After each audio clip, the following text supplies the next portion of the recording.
Good morning. It's great to see you here on SEDA College Online. You're very, very welcome. I'm really glad you're here. So this morning I just wanted to talk to you a little bit about an overview of grammar in English, hoping to try and give you a little bit of the sense of the structure of the language so that it's easier for you to understand where the limitations are, like how much you need to learn and just how you can do that. So I really want to start off by asking you, what do you think is easy about learning English? Any ideas? And I also want to ask you, do you like English grammar? So I'm trying to think for myself what you're going to say. What's easy about learning English? Are you going to say, well, there's a lot of vocabulary that you know already. There's a lot of vocabulary out there that English has borrowed or that has just become part of sort of global language. And that makes English easy. Maybe English grammar is not so complicated after all. What do you think? Please write your comments in the comments box.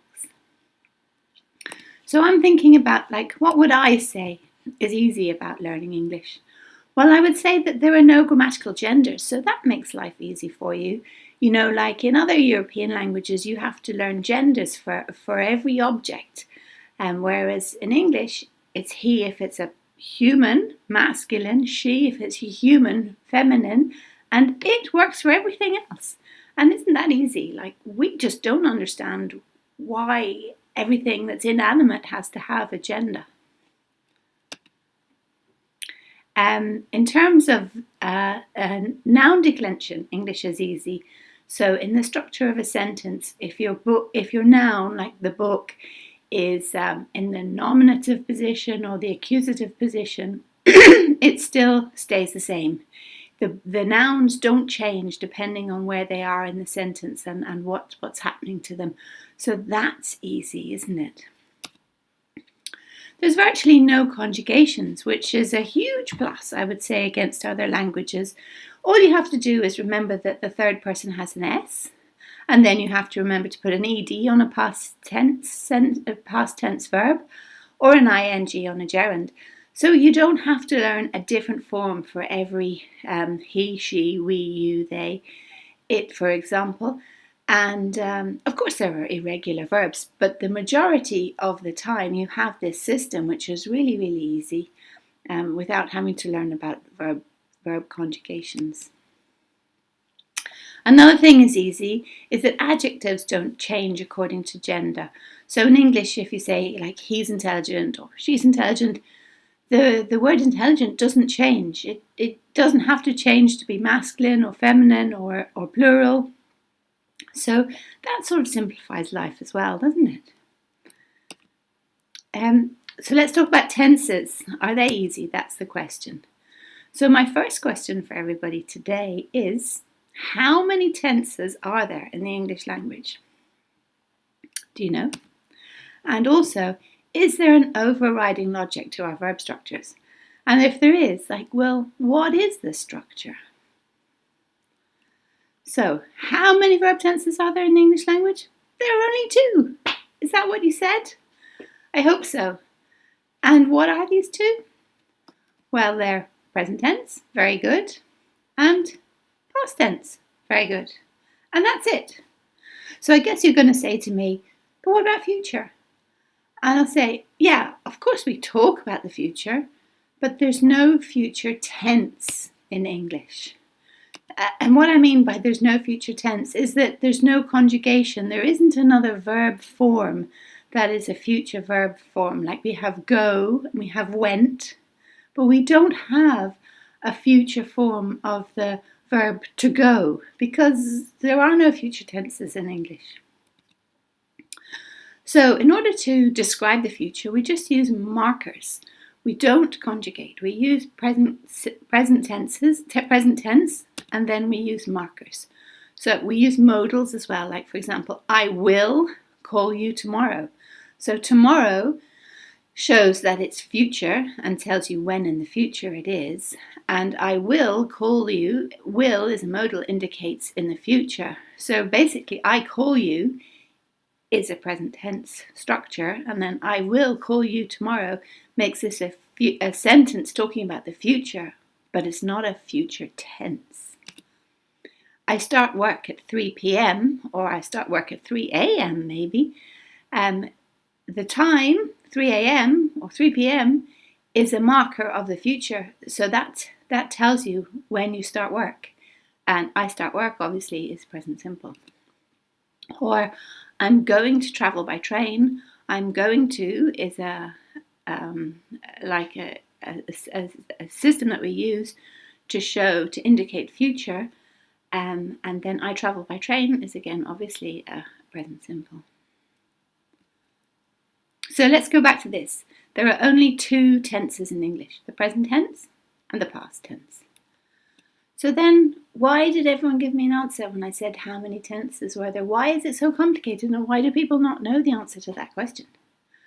Well, the point is that we also have what we call aspect.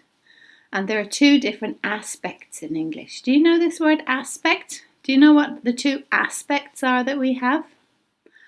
Write it down in the box if you know. Can you tell me what are the two aspects that we have in the English language? Aspects are kind of things that they're choices for you to communicate whatever it is that you want to communicate, and for you to choose how you want to focus your sentence. So our first aspect is the perfect aspect. And this is when you use the verb have plus the past participle. As in, he has gone to the shop, or I had gone to work before he arrived home. And then the other aspect is the continuous aspect. So I am going home now, or I was going home after work. So do you recognize these two, the perfect aspect and the continuous aspect? And what do you know about the perfect aspect then?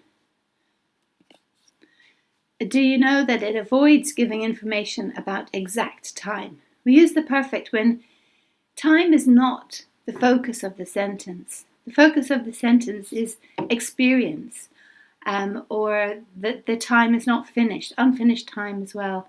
It talks about what happened rather than when it happened. If you're not interested in the time, but you're interested in the activity, then we use the perfect. So, for example, I've been to the Cliffs of Moher. I've been to the Cliffs of Moher. Have you been to the Cliffs of Moher? If you haven't been to the Cliffs of Moher, you should go. And then I had planned to go there even before arriving in Ireland. Like loads of people go to the Cliffs of Moher because it's recognised as being one of Ireland's best natural beauty sites that's easily accessible. And so, like our tourist board, they advertise it widely around the world. Come to the Cliffs of Moher. So you would have people who had planned to go there even before they arrived in Ireland. The time, exactly when they planned, is not the point. The point is that they planned to go there. So the structure is have or had if you're talking about past perfect, and then the past participle. Cliffs of Moher, it's a beautiful place. The focus is on the event, not the time. And then the continuous aspect, well, that expresses that something is temporary. So the perfect aspect focuses on the fact that we're not talking about time.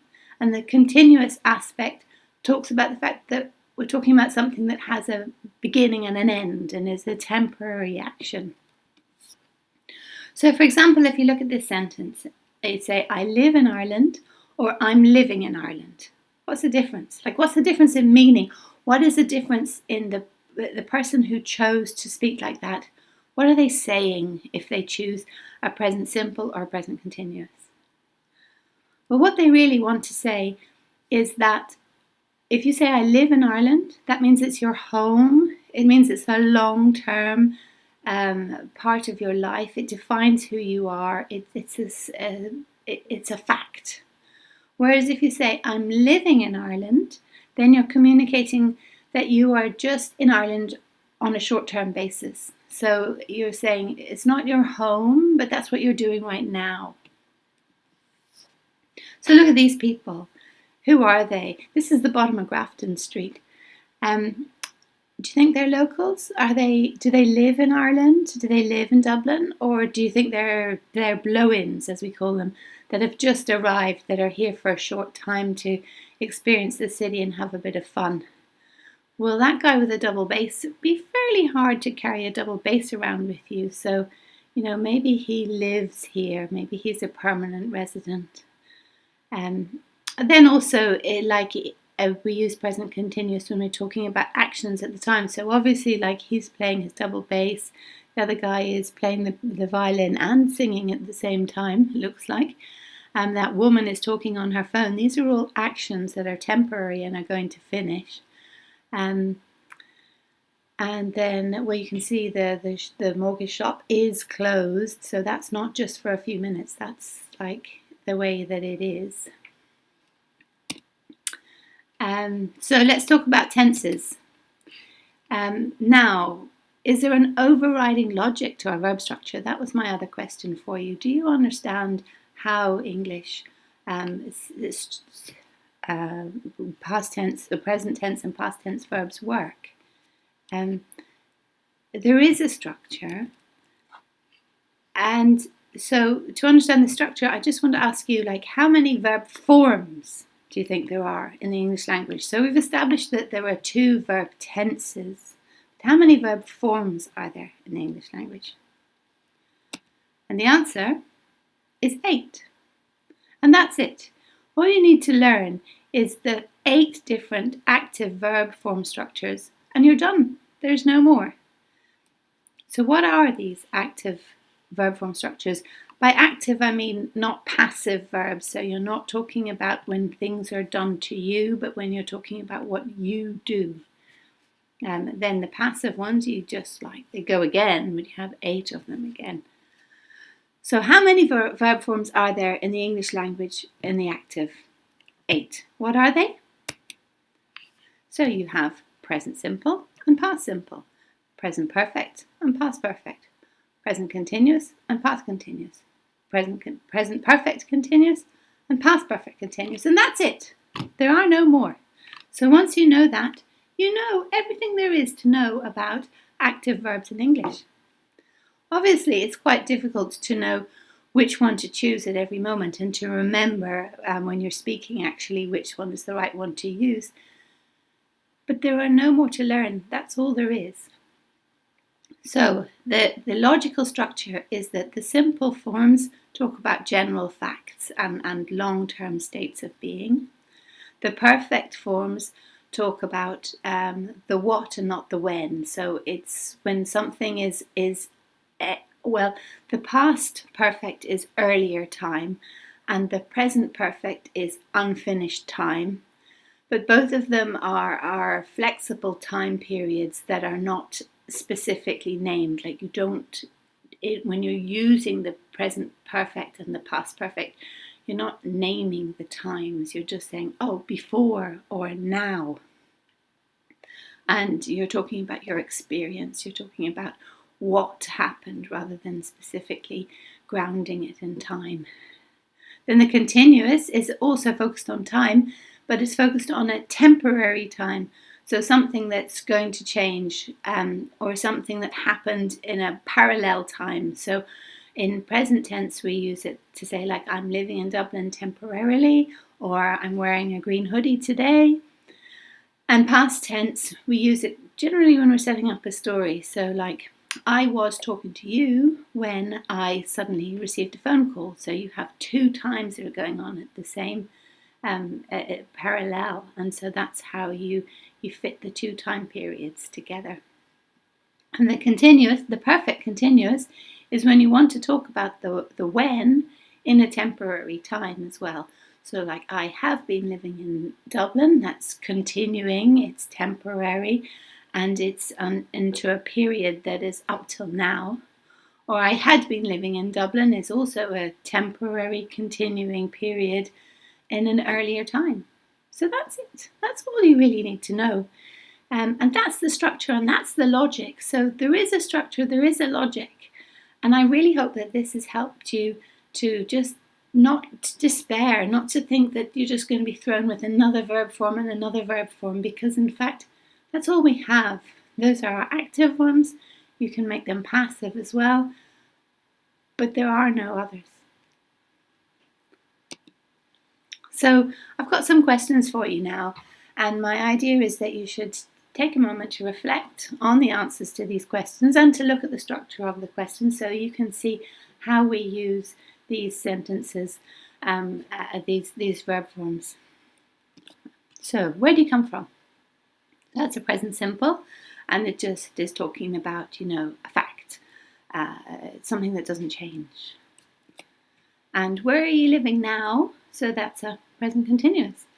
And that wants to know about what's going on now, not what defines you for your whole life. Then how long have you lived in Ireland? When we ask how long questions, when we want to know about periods, we always use present perfect. How long is instantly tells you, oh, that must be present perfect. So we don't know what the time period is, so that's why we're asking for the time period. How long have you lived in Ireland? That's a different question than when did you come, because when did you come is asking for a date for the start period. But how long have you lived in Ireland? That's asking, what do you know about Ireland? What's your experience of being here? Like, have you got your GNIB number? Have you got a house? Do you have a job? Do you know your way around? Do you have friends already? All those kind of questions are in the how long have you been here? Because the person that asks you that question, they want to understand, like, what's your current position? And how long have you been studying English? So that's a present perfect continuous. So studying English started at some time in the past and will finish sometime in the future. And so you're asking for the time period. How long is that time period? So how long, because you want to know about the time period, have you been studying? Because it's a temporary. Temporary doesn't mean short. It just means it has a start and a finish. Have you been studying English? When did you arrive here? As we say, that's a past simple. And that just asks for a date. What were you doing before you moved to Dublin? So this is like, before you came here, what activity were you doing temporarily? Like maybe for a year, maybe for 6 months, maybe for 2 days. It's like, what were you doing? What was your temporary activity in the period before you arrived here? Past continuous. Then, had you been to Europe before you came to Ireland? So this is starting to get a little complicated. So that's a past perfect. Had you been to Europe before you came to Ireland? So you came to Ireland, and previous to that, had you ever been to Europe before? So had you been to Europe is earlier past. Before the experience of coming to Ireland, had you been in Europe? And then our last, most complex question here is, how long had you been planning to come here before you arrived? So the planning period of coming to Ireland happened obviously before the travel. So you have earlier past when you travelled, and you have past when you arrived. Earlier past when you planned, and past when you arrived. So we're looking at this temporary planning period that happened sometime before your arrival, and that's what we want to know. How long was that period? Like, tell us about all the experiences you had when you were planning coming to Ireland. Like, how difficult was that? How easy was it for you to decide? Like, did you have to close down your life, sell your house, sell your car, give up your job, all those things you had to do in order to arrive here. So that's what we're talking about. So it's your turn to practice now. So I just have some questions for you here, and I'm just asking you to take a look at them and to correct them, and then I'll give you the answers in a few minutes. So my aunt worked in London before she'd moved to Norwich. Do you think that's right? The lawyer had a nervous breakdown because he had been working for years without a break. Do you think that's right? We were packing the cases while the removal men were loading the furniture into the van. Is that right? And the judge had brought the trial to an end yesterday. Is that okay? and the writer spent most of his childhood in abject poverty. So just take a minute, please, and just look at those sentences, and if they're wrong, then work out why.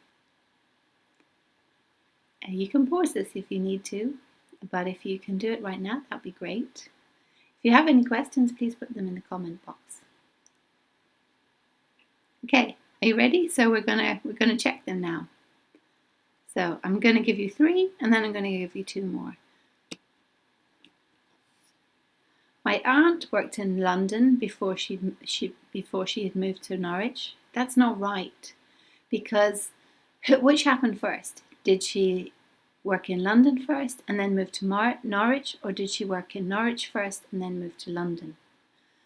So the past perfect has to go with the earlier past, with the first thing she did. So therefore, my aunt had worked in London before she moved to Norwich. So we use the past perfect to show sequence. You know, it's an indicator. Hey, this is the earlier past. My aunt had worked in London before she moved to Norwich.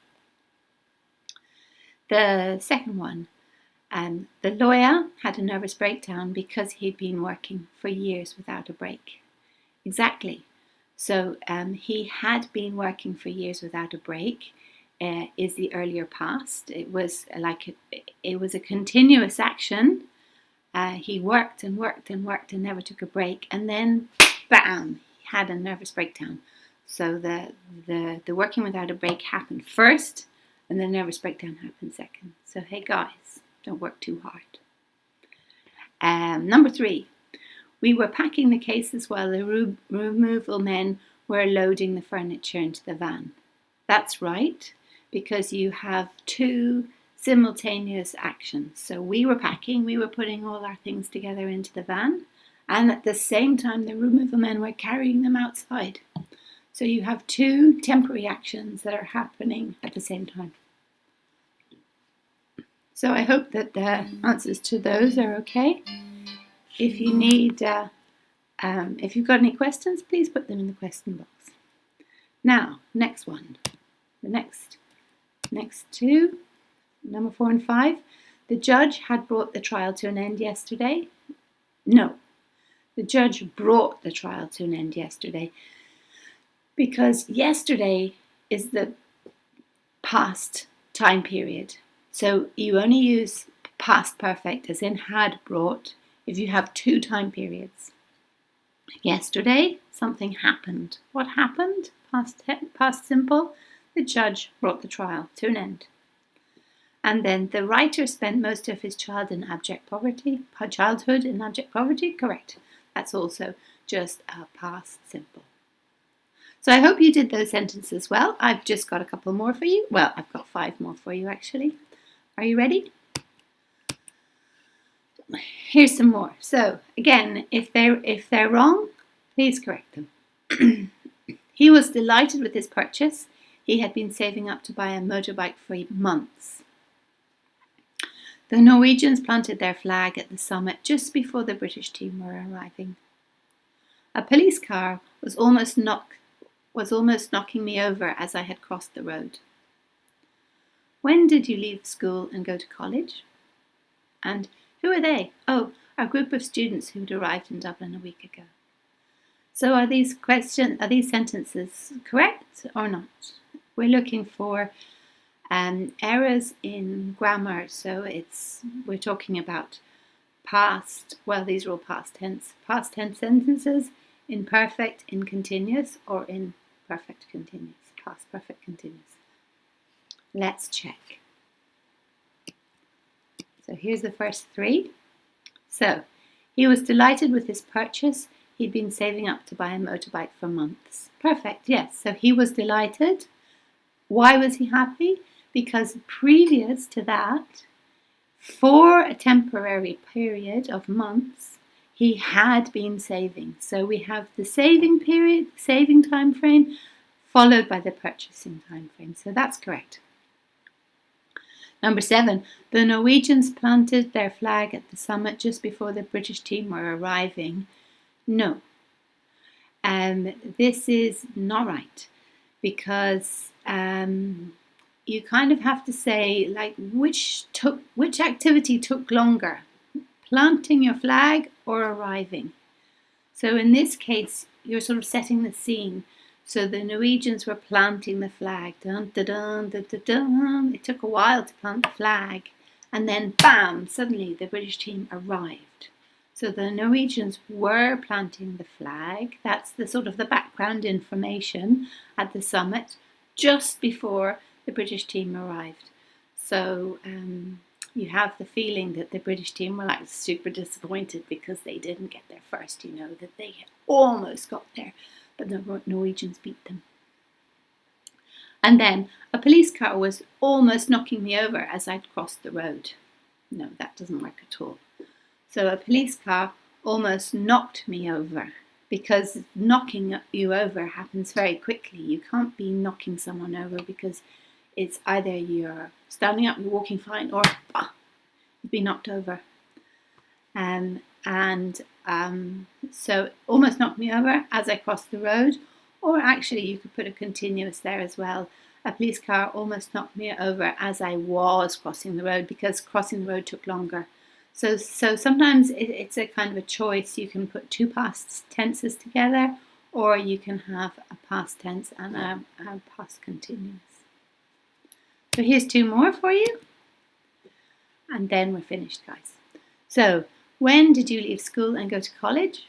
That's correct. When did you leave and when did you go to college? So the did works for both. That's two past simples. And finally, number 10, who are they?